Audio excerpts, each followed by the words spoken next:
we bring in Niko Moreno in Pulso Sports. Niko, my friend, great to see you. Welcome in. Have you had the chance to catch your breath yet about everything that's going on? It is days of our lives. It is Young and the Restless, and it is out of control up there in the Pacific Northwest. Hi. Hey, John, a well-deserved second cup of coffee because, yes, it's been extremely busy out here in the PNW, specifically within matters of the Seattle Sounders, add Long Acres or the Providence Swedish facility. And it's been a lot between that, trying to watch Copa America, trying to figure out what's going on in MLS in general. I am tired, my man. I am beat. So since you're there, I saw this pop up on your timeline yesterday. We'll go ahead and talk about it and then get MLS moving. What in the wide world of sports is going on with Raul and Schmetzer and players not being available because of spirited conversations? For those that haven't had the chance to follow you on social media, what is going on in Seattle? Break it down. Yeah, so it all started per our reports, of course, and sourcing after the Dallas game, which ironically was a fantastic, very powerful 3-2 comeback after the team went down 2 goals in 5 minutes. And the guy who ignited that comeback was Raul Reyes. He had already come in, he was already on the field, but the guy who got the goal after it all kind of fell apart was Raul Reyes. A beautiful header, a header where he is fearless, where he beats a much bigger body to the ball. If you watch that in slow motion, I mean, it's hard to even comprehend how you could come in at that ball at that speed, at that rate, without at least being afraid for your own well-being. So it was a fantastic goal. After that, the team gets some confidence. Jordan Morris gets number 2 and number 3 to give the team the win. But it all falls in that first goal. During that first goal, there is a celebration for Raul Reyes, a gesture where he kind of looks at the bench and he points at his name and he kind of lifts the back of his jersey. So you could see the Reyes in the back and top of that 9 jersey. And so that created some controversy. There was also a moment in the game where Jordan Morris and Raul Reyes get into a little bit of an argument on something. So all of it just kind of felt very odd. It felt like the team was winning, but it felt like there was a lot going on inside the pitch. Then later, per our reports, per our sourcing, there was discussion of some sort between, or that it involved, if I may say so, both Nuhu and Raul. And on Tuesday, both players were not part of training. And obviously that was a little bit odd because both players also didn't stay for the usual ovation to the fans after a win. They went directly into the locker room. So there was a lot of speculations and things of that nature. And I was hoping that it would be addressed, or I thought that it was going to be addressed as a disciplinary action of some sort, but they just called it an internal matter on Tuesday. On Tuesday, it was an internal matter. They were going to provide us detail later down the week. Jeremiah O'Shannon and myself were able to gather enough sourcing to put up a story about the reason of both players not being there and the fact that they were not going to play on Saturday against Chicago. The decision had been made. Initially, maybe I thought that on Tuesday, Brian's reluctance to say, hey, the players have been suspended, maybe had something to do with that decision had not been made, but it looked like that wasn't the case. So we went with the story, we put that out there. And on Wednesday, a very unusual scrum is called by Brian, is called by the Seattle Sounders to clarify the entire deal, obviously all triggered by our report that you could find that sounded our heart. And so it got even more odd because Brian called it a coach's decision. He said, or he kind of went around the fact that it wasn't because of an argument and it wasn't because of anything. It was just a coaching decision.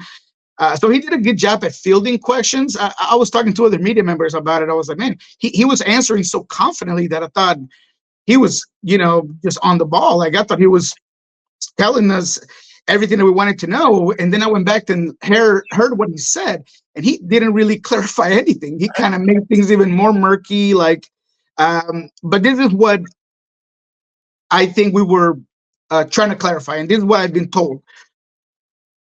The difference between the suspension is the fact that it is a suspension, but they're effectively suspended, not officially suspended, which means that it's more of a team, or in this case, a coach's decision, and not an MLS type matter. So both players are going to get paid.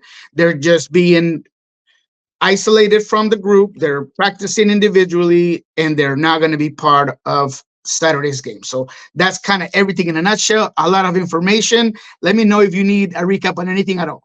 No. I mean, that's a lot of moving parts, but at the end of the day, you have two players who are key to the success of the Seattle Sounders who will not be active in the weekend, and it is officially basically coach's decision. You're sitting. You have to couch it, I guess, a certain way for the players union and making sure that correct you're still going to get paid or anything. It's just I'm pissed. It's a coach's decision. You're sitting.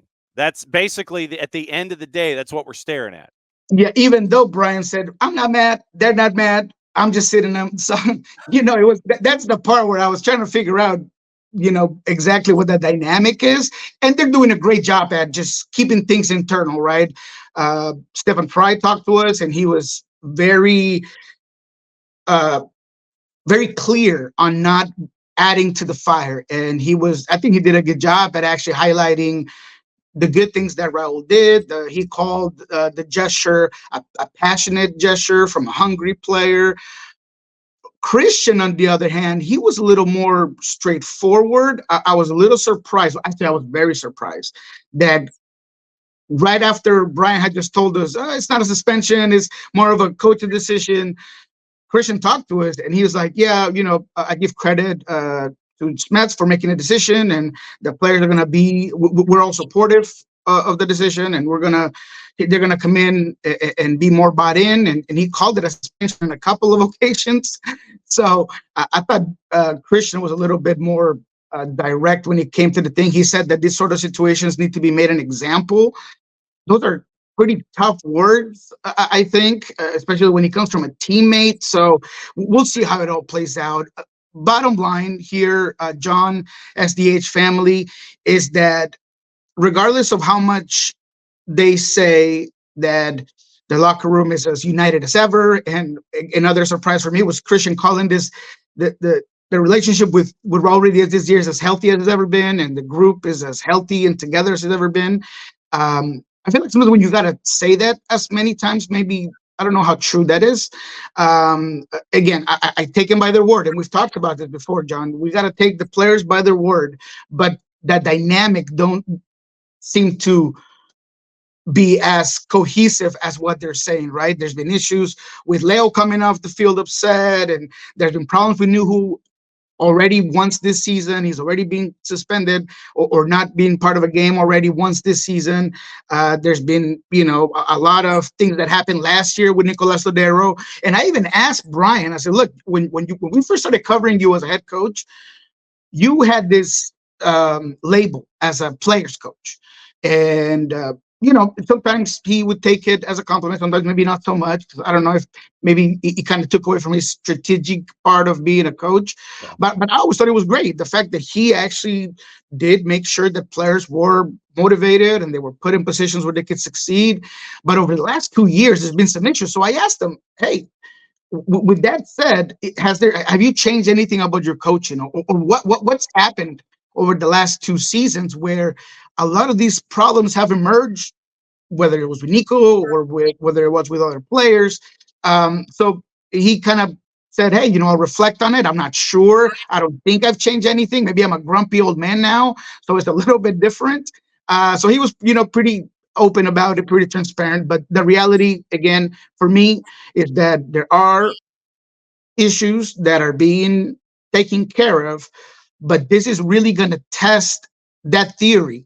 That's really going to test that theory, because if a player feels like maybe the team is turning their backs on them, or maybe there's factions. I ask this consistently too. It could be factions of players within the locker room, because Christian is best friends with Jordan, has his brother in the team. That could be one faction. You got the Latinos on the other side. You got the Brazilians. I mean, this could kind of make that seem like it could happen. It seemed like that's not the case. It seems like nobody's concerned about it. But this what's going on right now is really going to test the unity of this team, and you're going to be able to see it on their play and whatever happens moving forward.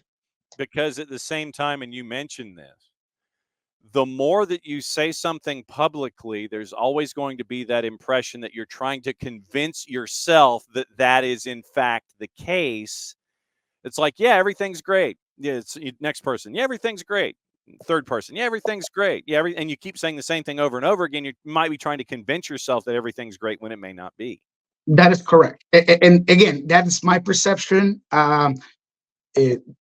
Maybe in the future we'll see if anything emerges and there is a better, there's more proof or moments in which maybe we'll see that that's not true. But for right now, we got to take the players for their word, and both Steph and Christian and even Brian are confident that this team is going to be better after this. And I am not as confident. I don't know. I mean, if I was a player, I feel like I'd feel some sort of way, right? If I got relegated to, being isolated and things. The other question here, and I don't want to take too much of the time, although I guess this is kind of an important matter here.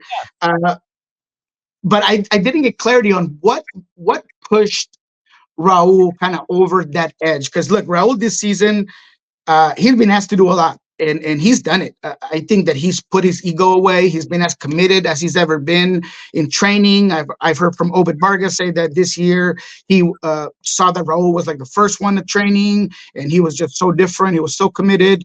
When he was asked to be a 10 and play as a 10, although he hates it, and he didn't seem to want to play as a 10, he did it anyway, and he played for the team, and he did a lot of stuff. And although he was relegated in Spain from the number one team, and he didn't seem going into the season like he was going to be the number 9 for this team, he still did the work.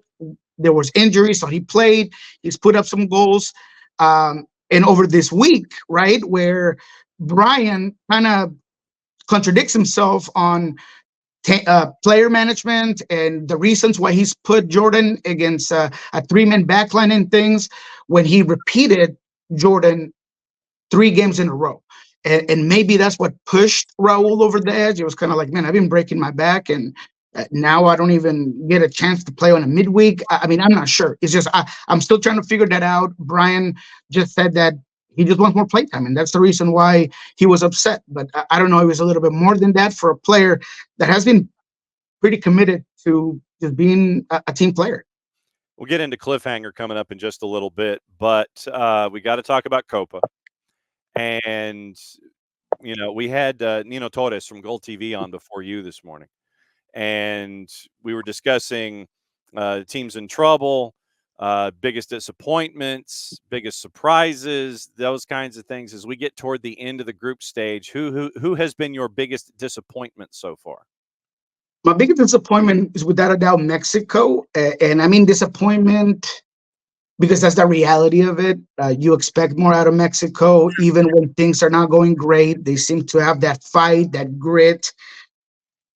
He just hasn't been there. And I will say that I kind of told you guys, I mean, going into this Copa, I mentioned the fact that I thought that Mexico was going to flame out in the group stage. And I thought that they were overlooking Venezuela. And Venezuela looked very good yesterday. And they looked very good against Ecuador, regardless of whether Ecuador had one less player, because Ener Valencia decided to introduce his foot to someone's face. That is not Venezuela's problem. They did their job. They won that game. So Mexico in general, Santi Jimenez he's been given so many chances. I feel like he was overhyped, if I could say so. I understand he's a player that puts in a lot of goals for his club, and he's a guy that everybody wanted on the team, and everybody thought he was going to be the new guy, the new nine, and he just hasn't shown it. Yesterday, one-on-one opportunity, doesn't put it away. You could tell he's frustrated. The body language, the yellow card he gets, everything about Santi Jimenez game told you that he's frustrated. Maybe there's a lot of pressure. Maybe he's the system. I'm not sure, but Lozano definitely has some problems, man. It just hasn't been working. That midfield, I said it here. I said it in other shows. That Mexico's midfield is too soft. There's no take. There's not a player that's going to be able to recuperate the ball and defend and push and grind without Alvarez, who's out for the remainder of the tournament. That's a huge blow for Mexico. And then you saw the importance of Montes once he was out as well in this game. So there's just a problem with that player pool. It's as poor as it's ever been, in my opinion. There is a lot of expectations for a team that, again, their problems are far beyond this group and this coach. It's about a federation. It's about infrastructure that's not there. So they're my biggest disappointment. All right. Before we get into cliffhanger, one other topic that has popped into my head, because that's just kind of how we are. San Diego, we mentioned Chucky Lozano, but now there is talk that it might be Bob Bradley that would be the leader in the clubhouse to take over San Diego. And I imagine he's going to want the keys to the car in addition to just coaching on the touchline. I also imagine that it means that Michael is probably going to be an assistant here. Are you hearing anything about what's going on in San Diego and who might be named as the big boss? Yeah, I mean, he's definitely a candidate. He's one that I had to go check out because, honestly, I didn't quite believe it when I first heard it. Not that there's anything wrong with Bob. And he's a guy that has done it with expansion team with LAFC. He's a guy that is a very good coach. He's a little bit spicy on the side, but he definitely is a coach that has been there, done that. So, but I still didn't feel like it fit. It seemed like Pio Herrera seemed to be a candidate that made a lot of sense for that team. And now that there's so many coaches out of the job in Lucci and Steves, maybe that pool of interviews might get a little bit bigger. But all I've heard is that Bob is definitely one of the main candidates for the job. All right, cliffhanger. It's that time. All right, make sure that you are properly hydrated, that you've got all your thoughts in your head when it comes to the matchups coming up this weekend. And we do have our interesting batch, as always. Since you were on your second cup of coffee, it starts on Friday night with NYC and the Purple Team. And basically is the way that for anyone who is new to this, I just keep going. And then when Niko wants to stop, he just interrupts me and he starts talking about it. We'll save Atlanta and Toronto for last. Because, this is where we're based. Montreal and Philadelphia, two teams in trouble. Revs and Crew are favored on the road in Foxborough at a plus 114. New England have found interesting. That's an interesting one, simply because the Revs have found it. What was lost, what was missing, what was not there. Carlos Hill and Brioni especially has really come out and been a spark for this team. He's been that finisher that they were probably lacking.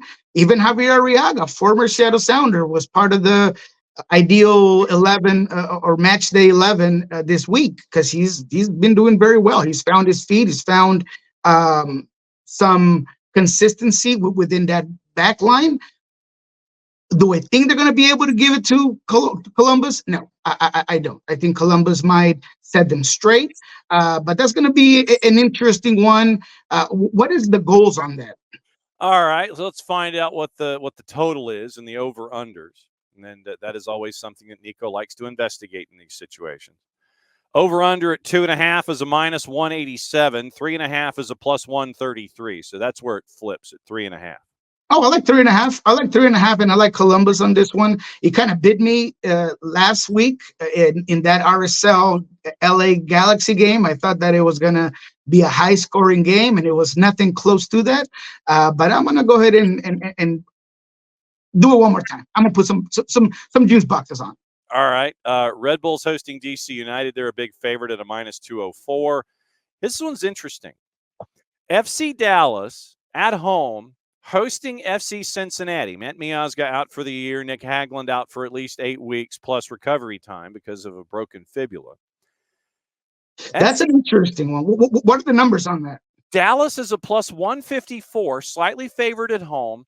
FC Cincinnati on the road is a dog at a plus 159. Your draw's a plus 254. This one is intriguing to me. Yeah, I think a draw could be the best or the safest bet on that one. I found Dallas interesting, man. That the way they played Seattle, I mean, they didn't really do much when it came to controlling the tempo of the game, but I thought that they were very selective on counter moments, and they exploited some of the issues that, or they kind of took what Seattle gave them in terms of mistakes. So can they do it in this one? Can they play as compact as they did against Seattle early?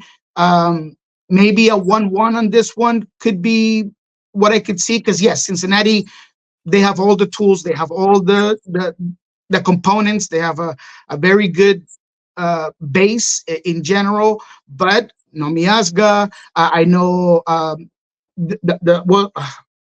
what is the other center back that got hurt for them as well? You had Nick Hagland, who's out. Yeah. Yep, Nick Hagland. There's no Robinson. I mean, this is a team that's going to be in dire need in that back end. It's probably going to be Powell. Probably going to be some Jetlin in there trying to fill those spaces. So I think this could be a draw. I like the draw on this one. Houston's hosting Charlotte. They're a favorite at a minus 128. Nashville's hosting Messi and Friends at a minus 111. They just seem to find ways to win. Doesn't matter where they are, but Messi and Friends always seem to find a way to come out on top. They're at a plus 271, by the way, on the road in Nashville. They're a plus 271? Mm-hmm. Wow. That's interesting. Yeah, I would take that bet. I really would.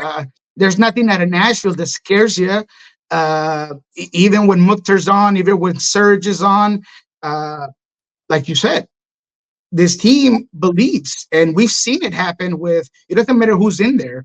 And whether it's with 9 players, with 11 players on the field, whether it's the young guys, whether it's Campana, I mean, this team has really shown you that with Tata Martino and a team that believes that it can win every game, yeah, I'll take this one all day. Sporting favorite at home against Austin at a minus 127. LAFC is a minus 200 hosting Colorado, who's north of plus 455. I want nothing to do with that game. Absolutely not. Odds are not favorable. And then Colorado's a team that can be a little bit of a coin flip, and maybe they find it, and maybe Navajo with a new contract is feeling real good, and maybe puts one on LAFC. Maybe they draw. This is a hard one to really look at, to be honest. I wouldn't put no money on it. Over there. Reason would tell you that LAFC should win this one, but it's one of those that could easily flip on you and cost you some juice boxes. No doubt. Portland favored at home against Minnesota United. San Jose fires Luchi Gonzalez. They are a dog at home to LAG. LAG is a plus 142. So a favorite on the plus side on the road for Cali Classico. What's the over-under on that one? Because the Galaxy are going to win that one. Yeah. So your totals for over-under, 2.5 minus 263, 3.5 a minus 104. They're anticipating goals. 4.5 is a plus 209. Oh, no, I don't like it. And look, maybe going against the belief that, as they say in Latin America, new coach always wins, or debuting coach always puts it together. Maybe San Jose can pull up a draw. I just don't see a team that has given up 50 plus goals this season to Yep. be able to handle a real synchronized, real well-oiled machine that is Joveljic, Pencil, Peck, and Fagundes now. Mhm. Because Fagundes has been doing fantastic with this team. So, yeah, I think that's a tough one. I wouldn't put any of my juice boxes there, but I think LA Galaxy will get past the theory that a new coach kind of puts it together, gives you a bump. Too much talent for this LA Galaxy team. Whitecaps favored at home against All Caps. So it's minus 123 for Vancouver hosting St. Louis City SC. That leaves us with two matches.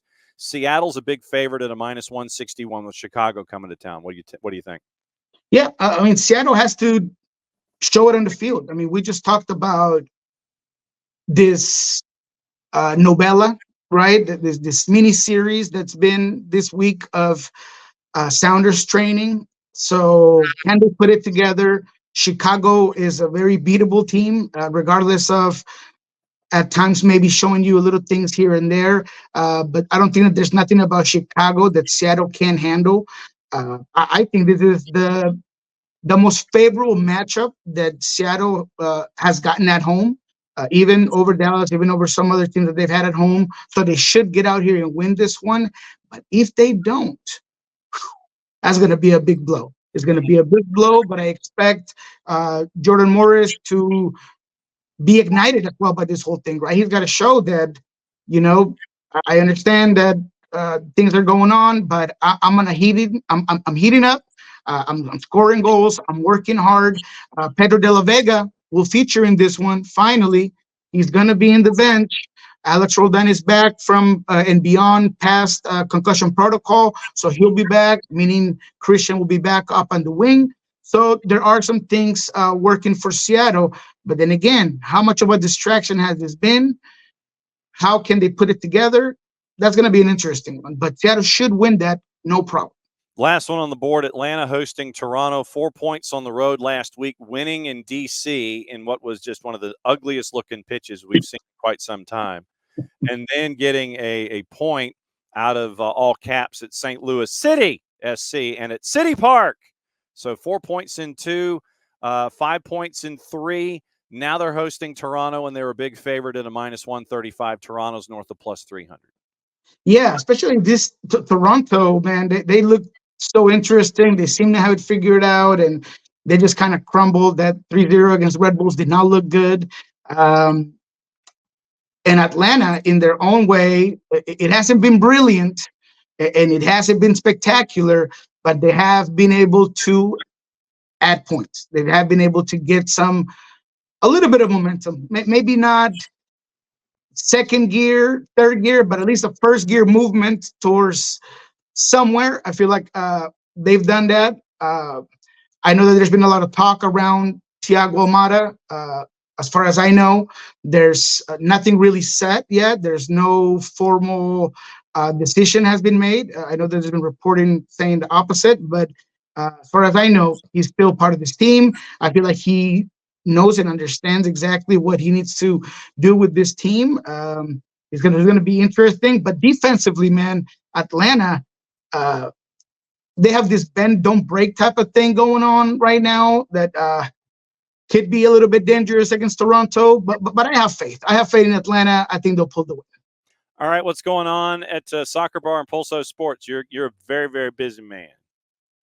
Yes, I mean, if you want a background on everything that I talked about for the first 25 minutes of this show, you can go find the voices of Christian Roldan, Brian Smetzer, and here in Soccer Bar in about 45 minutes, we're going to get deep dive on that as well, all in Spanish. We're going to go a little more into Copa, which we didn't get a chance to do so here. I am very happy and very motivated with Colombia. I think that this could be their year. They didn't have a perfect game against Paraguay, but they got the win. So we'll see how they track going. They play Costa Rica tomorrow. So I think Colombia could definitely put their foot into the next round tomorrow, and then hopefully they continue to play as well as they have. They get Brazil on Tuesday. That's going to be a good one. The Brazil team that couldn't break down Costa Rica. So if Colombia can break down Costa Rica, it'll be a good sign of where Colombia can go. And we'll see Hamas. We'll see if Hamas can keep dropping dimes like he did last night. Ooh, nasty. That delivery into the box, baby. Just it doesn't matter who it is. Munoz closing out, or whether it is why is it escaping me? The midfielder for Colombia. Well, it doesn't matter who it is. It doesn't matter who it is. Colombia definitely has great services into the box. And Luis Diaz, I mean, he's been fantastic. He's been inspired. He looks good. He's so hard to get off the ball. There's a play within this game against Paraguay where he takes on like 3 defenders and still puts a great ball in. So it's a encouraging side of Colombia that has a lot of weapons coming off the bench. They're very solid defensively. I'm not a Jerry Mina guy. I will admit that. So I'm hoping that they change that up, because he was kind of brought in because of an injury, hoping that they kind of modify that. But yeah, Colombia looks good. Yeah, it was. We were all watching it, and we're sitting there looking at the dime that he dropped, and we're like, "Yo!" And everybody's going, "Well, where is that Hamas been, man?" I mean, you had Munoz and Jefferson Lerma. Those were the Lerma. Jefferson Lerma. Yes, that's the second goal. Yeah, I mean, that's typical James. James could be in the gutters when it comes to a club team. He puts on that Colombia jersey and he turns it to a whole different man. I mean, he is everywhere. He's passionate. He's magical. I do feel like they need to be a little more serious at times. I feel like a couple of transition moments didn't go their way against Paraguay because they got a little too cheeky. And as much as Colombians love the flair, we also like results, guys. So let's go ahead and put it together. Let's play straightforward. Maybe after a couple of goals, we can get a little cheekier. But come on, let's put it together. Man wants to focus. He wants to get out of the group stage and into the knockouts. Go to your next gig, my friend. We will catch up with you again next week. We'll talk Copa and MLS as we always do. Great to see you on a Thursday. All right, guys. Have a good one. That's Niko on his second cup of coffee. And so remember, top of the hour, he's got more stuff to talk about. So follow him at El Rolo and W on the 280 character app. This was a sprint this morning. And if you thought this morning was out of control, tomorrow, once again, here's the rundown. Bart Keeler off the top to talk about what's happening tonight at Mercedes-Benz, plus the women's national team roster announcement. No Alex Morgan. Then anticipated our friends from Beyond Goals Mentoring to discuss what's going on in the Friday Free Kick and what it's been like for them here in the offseason as they get geared up for the next late summer, early fall, and their next